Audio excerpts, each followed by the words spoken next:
Hey, Adam, I heard you have a shady video card here. Oh yeah, this video card, you can't get it. You can't get it here in the US. This is Too hot. This is smuggled in from Taiwan, fresh off the boat. This is the 9070 GRE. Do you know what GRE stands for? Go Radish era. Nope. Go Rowing era. Nope. Graham Radish experience. Nope. Garden Radicchio everywhere. Definitely not. Great reviews enchilada. Okay, nope. Geologic Riceasian epic. Still off. Get wrecked, everyone.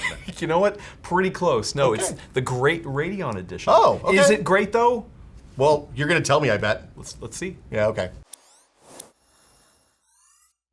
So the AMD Radeon 9070 GRE is what we're talking about here today. I did quickly do some testing. Yes, this GPU is not officially launched in the US. It is only out in Asian countries. This was imported by a friend of the show who picked this up off the shelf in Taiwan and said, hey, do you want me to send you one? And I said, yes, please. Here's my money. Take it, send it to me. This specific model is the Sapphire Pulse version. Okay. So really well-made card. I love Sapphire cards. But I just thought it might be interesting to just quickly get a taste of what can we expect from this GPU. Even though it's not launched right now in the US, Yeah.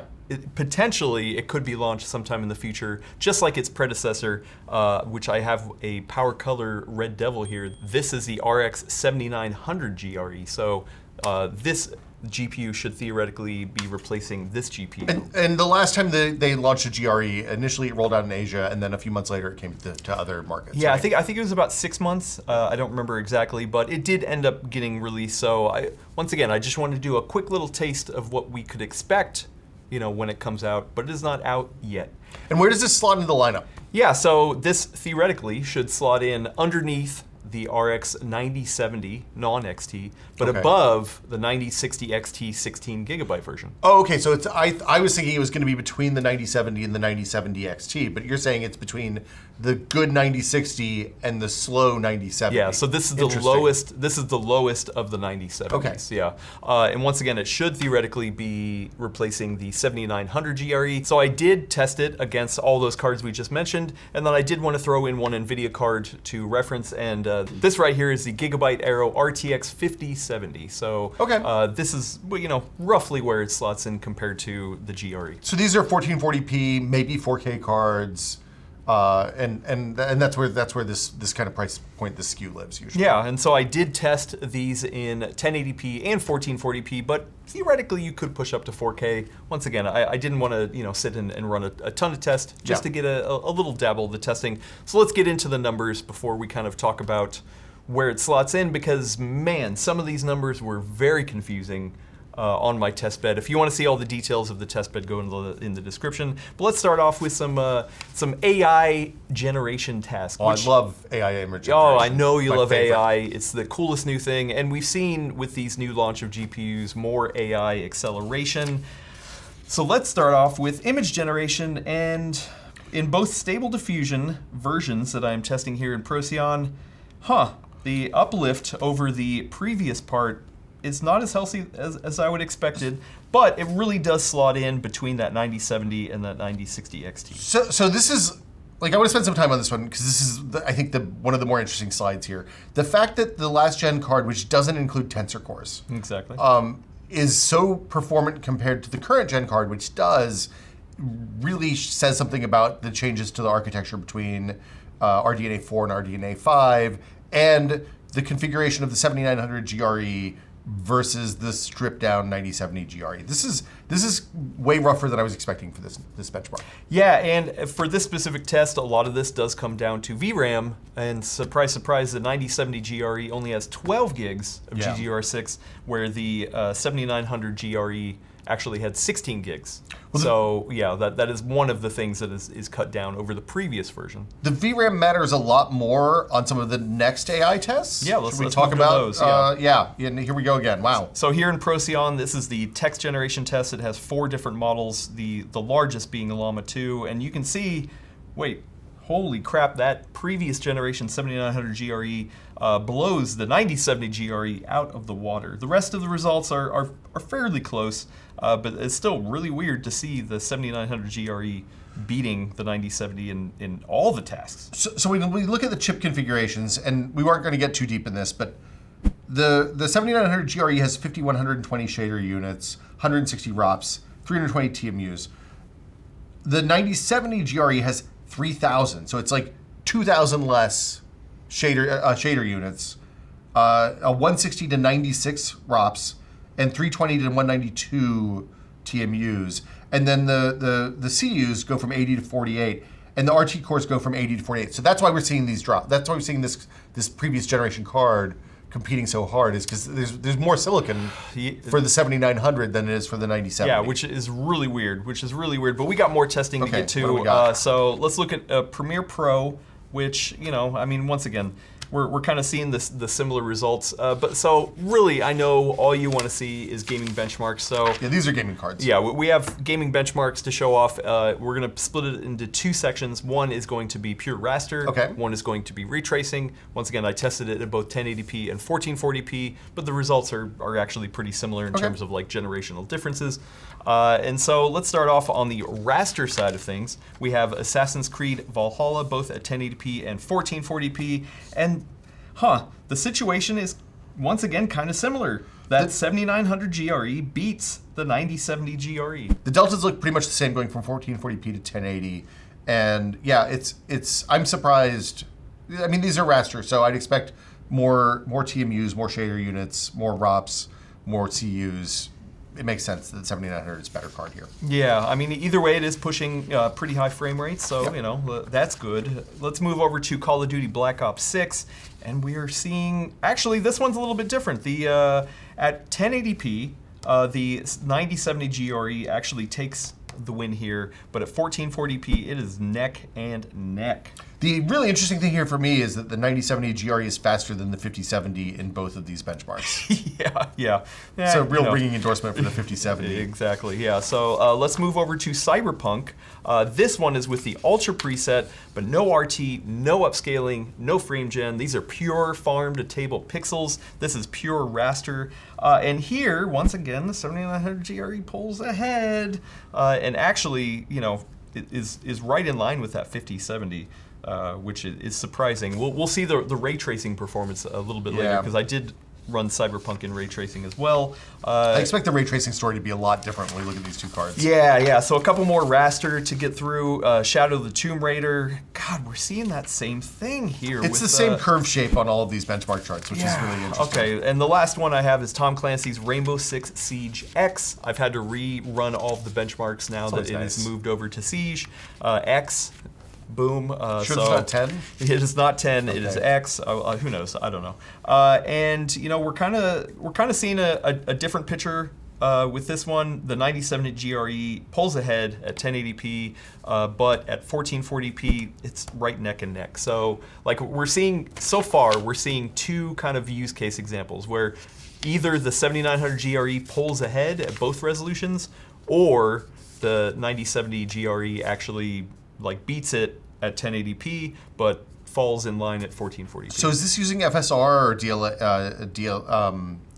No, this is a very high preset, which does default to 50% render scale, but it's not like using FXAA or something like that. Not even that. I think it's just pure, straight upscaling. Yeah, straight upscaling. So no frame gen, anything like that. So, interesting. Yeah. So far, weird. And this is a weird card. This has definitely been weird, and I've rerun the test multiple times to make sure I configured everything right, because usually I assume if the numbers look weird, then I made a mistake. Yeah, I think so. I get that too. Yeah, definitely. So I needed to go back and rerun, and that's what we're seeing. But so the weird thing here is that last time the GRE was weird good, like too good. It was good, yeah. Yeah, and this time maybe not so much.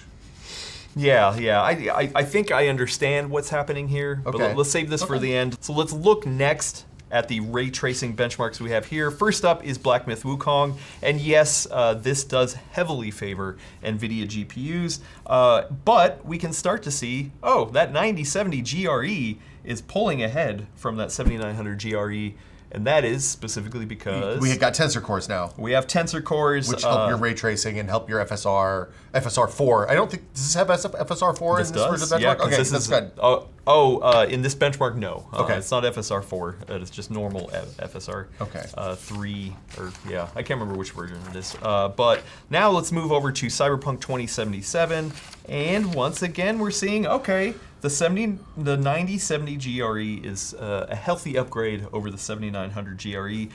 It's a little bit closer when we're looking at 1440p numbers, but generally ray tracing. Okay, you're getting a healthy improvement here. So at 1440p, I'm probably not playing this game on any of these cards except for maybe the 5070. Maybe, yeah. At 1080p, we get smooth 40 across the board, but I'd much rather have smooth 55 than smooth 40. Yeah. Well, and also this is the overdrive preset, so this is pure ray tracing. Oh. Yeah. So this is the heaviest ray tracing implementation you can fancy do. Fancy pants graphics. Yeah. Okay.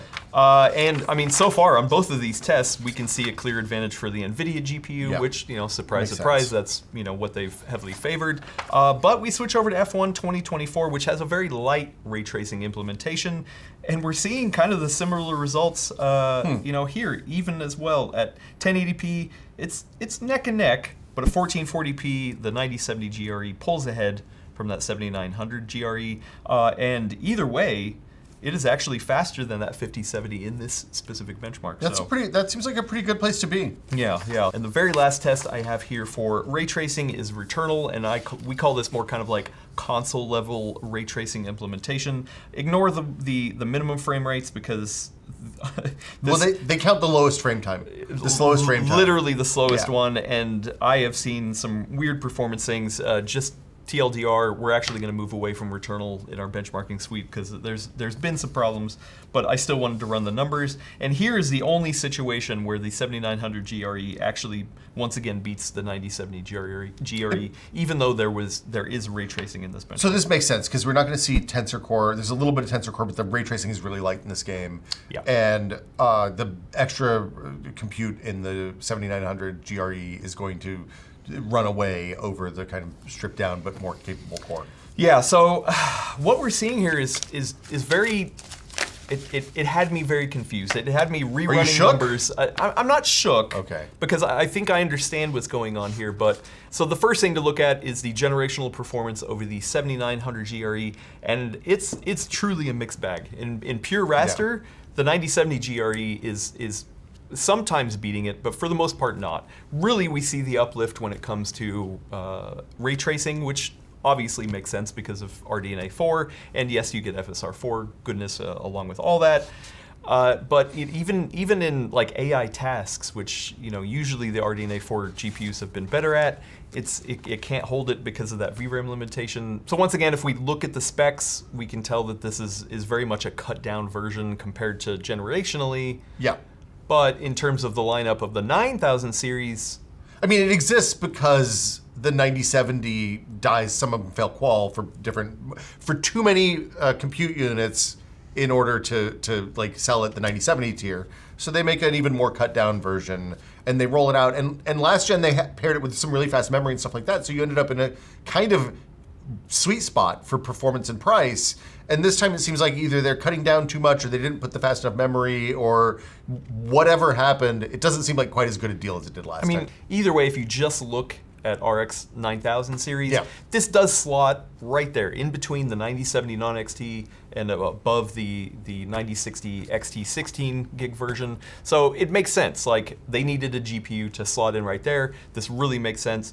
But generationally, this feels like a weird generational bump, and the price is actually a little bit higher. Once again, this is I paid for this in Taiwanese dollars, and so there's the exchange rate, but roughly it was about $580 US, where the 7900 GRE came out at 550. So it feels weird, man. So the weird space that this is in, though, is that this is a 12 gigabyte card, and while it had enough memory for all of our 1080p and 1440p benchmarks today, for the most part, I'm a little worried recommending a 12 gigabyte card, even though it's faster than this 9060 XT in pretty much all the benchmarks. This is a 16 gig card, and if we get down the line, is this going to be better than this 3 years from now when we see more memory intensive games? And like, I don't have a crystal ball. And we still have that same weirdness over on the NVIDIA side where the 5070 has 12 gigs, but the 5060 Ti, there's a 16 gig version. So pure horsepower, stepping down, you're getting less, but you're getting more VRAM. It's confusing, it's weird. I'm gonna be very surprised to see if this comes out, which I do believe this probably will come out in the US at some point, if there's a different kind of positioning, if there's maybe a different price when it launches here. Yeah, once again, it just all around weird. I'm glad I tested it though, because it was kind of a cool thought experiment and interesting to see something that potentially will come down the line. But I don't know what else to say about it. But what do you think? Are you interested in this? Do you think AMD should bring it out? How do you think that they should kind of slot it in when the time comes? You know, I don't know. We're in a very weird spot for GPUs just all around. So, you know, things could change heavily by the time that this comes out. I mean, the big takeaway here is don't go chasing down a 7900 GRE. Yeah. I mean, unless you're watching this and you're in an Asian country and it is available for you, then I'm glad we've got the numbers for you. Yeah. But or you're from the past and you're able to see into the future and watch this video. Then you should go buy that in the past because it was a really good idea. Wait, you're a time traveler? Welcome, welcome from the past. Also, give me the lottery ticket numbers, please. Oh no, don't do that. That's I've seen that movie. It turns out bad. No, it's fine. It's all good. But Will, thank you for going pleasure. over this journey with me. Thank you. For watching it. Get down in the comments, ask questions. If you want to see other testing on this card that you can't get in the US, let me know, because theoretically I could run some more tests, but as of right now, it's a bit of a head scratcher. While you're down there, be sure to hit that subscribe button for more GPU and CPU testing videos like this. Until the next one, peace out.